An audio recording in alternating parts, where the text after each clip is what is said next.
You know, I don't expect the dead to be a barrel of laughs, but you, at least, used to be fun. I do not consider watching you do this to yourself fun. Do what to myself?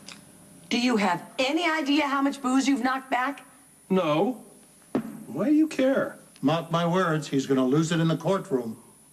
Mark my words, you're going to lose it in the courtroom. Hi. Ah, Natasha, just in time. Care for a cocktail? Oh, doesn't look like there's much left. It's not a social visit. I'm here about the guardianship, and we need to go over some of your testimony. You ready? Sure, let's do it. Good, let's do it. Okay, got a pencil here somewhere. Don't sit there! What? Why? It's Alan's.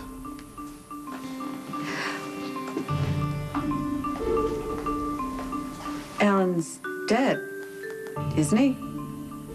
I mean, God rest his soul. Well, his soul is not all that restful. You know what? I don't have the energy to pretend, so you might as well just know Alan is sitting right there in that chair even as we speak. I have nothing to say.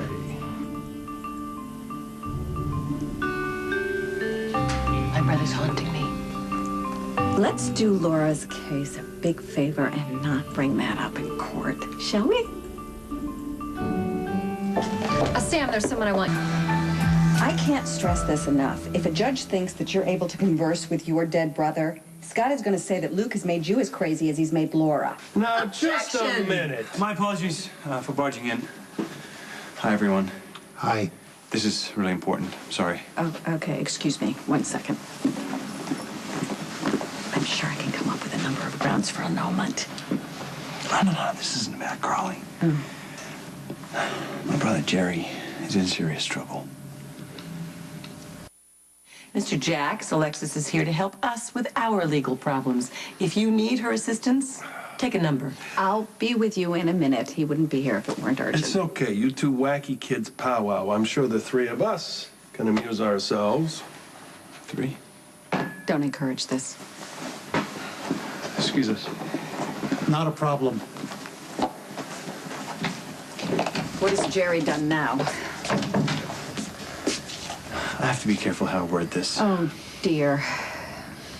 What are Jerry's chances of cutting a deal if his latest escapade resulted in personal injury or death? In order for me to make an informed opinion about this, you would have to give me more particulars, which you seem unwilling to do. So let me just say this. If innocent people have died as a result of any action that Jerry deliberately set into motion, it will be very, very bad for him. And my advice to you, as your best friend, is for you to stay out of whatever Jerry is into. Otherwise, you will be on trial as an accomplice. Does that help? No, not really, but... No, thanks for trying. I'm sorry.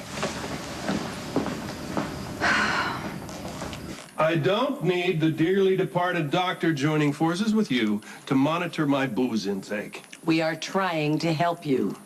Tracy, what is the point? You're wasting your time. This man is his own worst enemy. And why did you think that getting married to you, he was going to change? Enough! No more disparaging remarks about my marriage. I have had it. Never mind. I want to know what he said about Sam. I want to know what he... All right. I'm well aware of the crazy quotient in this house. I was a part of it once, but I want to remind you both that this is a really serious matter.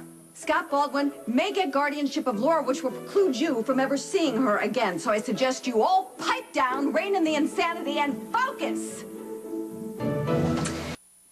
Oh, please. There's a long list of questions that you're going to have to answer about your relationship with Laura. Simple. We fell in love, we got married, we had a couple of kids. Then there are the numerous scrapes with the law, many of which happened while you took Laura and your children on the run. Now, Scott is going to bring up each and every one of those. He's going to say that you are reckless and irresponsible. I'm not ashamed of anything I did to protect my wife and son from people who wanted them dead. Then there's your tendency for anger and violence, which leads me to a very difficult question. Did you ever force yourself on Laura? There's no reason to go there. Trust me, Scott will. That's ancient history. Luke and Laura got past that years ago. Luke's character is the core of Scott's argument, which is why He is trying to block Nicholas's guardianship as well as Laura's mother's because they are both sympathetic with him, ancient history or not. He knows exactly what happened all those years ago. He has every right to bring it up, and he will. But you're the lawyer. Stop him. I will do everything in my power to do that. You know that. But you need to prepare yourself because there is more than a good chance that Scott will tell the story of Laura's rape right inside that courtroom.